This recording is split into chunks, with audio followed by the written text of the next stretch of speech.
Okay, so I like that last example of how the scientific method is applied in cancer research and in medical research in general, uh, because I think it clearly demonstrates the similarities between economics research and scientific research as more commonly understood. So that's important because you don't have to look far online to find criticism of economics as a pseudoscience or not a real science. And oftentimes, those criticisms usually bring up an example of how in physics or chemistry there are universally agreed upon rules, that there are statements that we can make in those fields which will not find anybody to disagree with you, no learned person in that field. And in economics, in part because it's so politicized, it's hard to find any sort of consensus on most major policy issues. And I think that um, comparing it to physics, comparing it to chemistry is kind of missing the mark because there aren't, I guess, people involved in as much in those. So when we think about medical research as a science, there are many claims in medicine which should be supported by the scientific method, but for which there isn't unanimous consensus. Obviously, the anti-vaccine movement is proof of that, of something that should be understood and appreciated as a lifesaver, has had this radical pushback against it.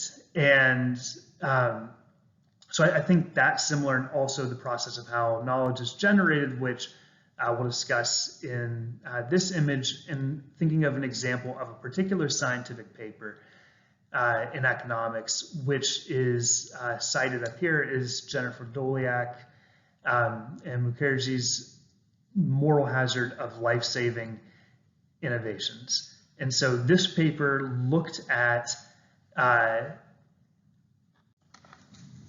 the relationship between heroin overdoses and naloxone, which was a treatment which was previously not available over the counter, but became available over the counter for people to buy in case of an overdose, which had tremendous success in reversing the fatal consequences of overdoses. So thinking about the scientific method here, the first step is always observe a problem, ask a question.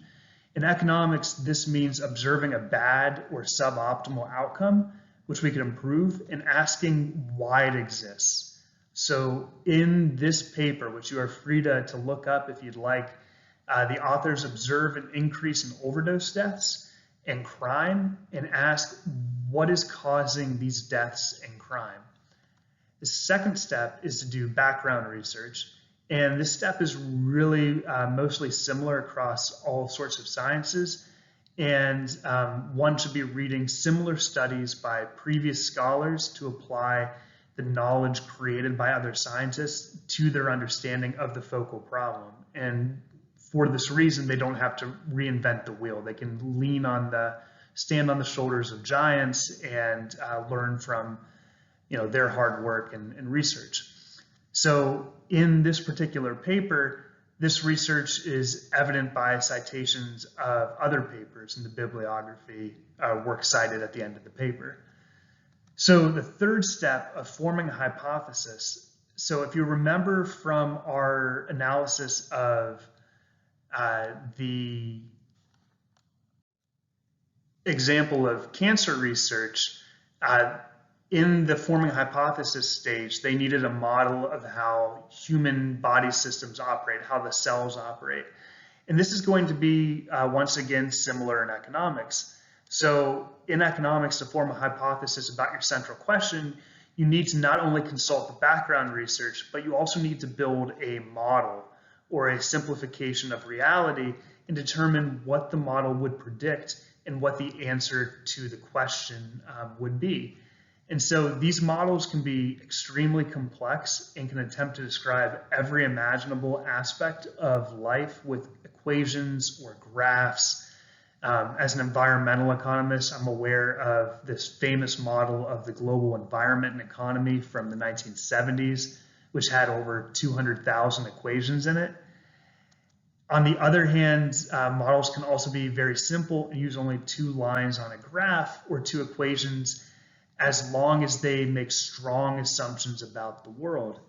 So regardless, they all can be used to form a hypothesis about the question of interest.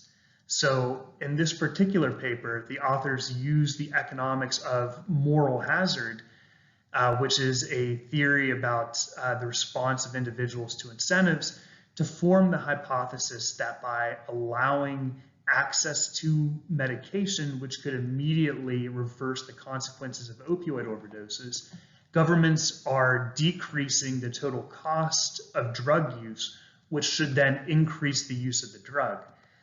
So whether or not that actually describes reality is up to testing the hypothesis, but that's what the model would suggest that they were using. So without testing the hypothesis, and by only relying on theory, we can't tell if our hypothesis is correct. We can't learn anything about the world, and we cannot offer solutions to problems. So we need data and to test the hypothesis to learn anything. Otherwise, it's just an educated guess. And there are a variety of fascinating ways to test hypotheses, and we're living in a world where data is becoming more and more available to do so. We will talk more about this in one of the videos to come. But in this paper, the authors use a difference in differences estimation technique. And that's actually the method we'll talk about in a couple of videos, to determine whether laws granting access to the medication actually caused an increase in drug use. So form the hypothesis, then test it. Steps 5 and 6 are analyze the data. These steps are similar across sciences based on the results of the testing of the hypothesis.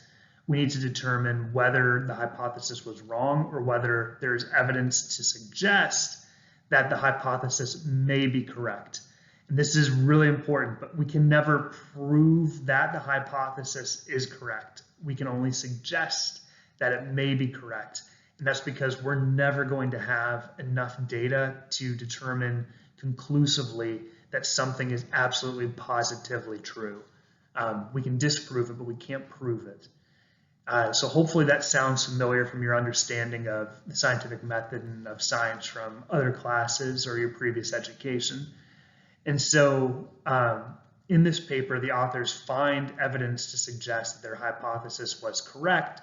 And so they at least then suggest that we can't rule out that increased access to naloxone is actually causing more opioid overdose deaths than it's preventing.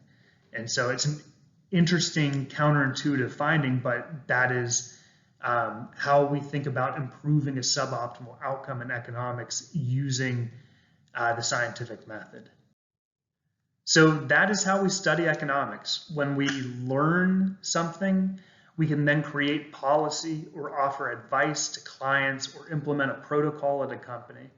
If we learn the wrong thing by not following the scientific method, then we can cost a company money or design an inefficient policy which won't help the maximum amount of people, possibly resulting in what were otherwise preventable deaths.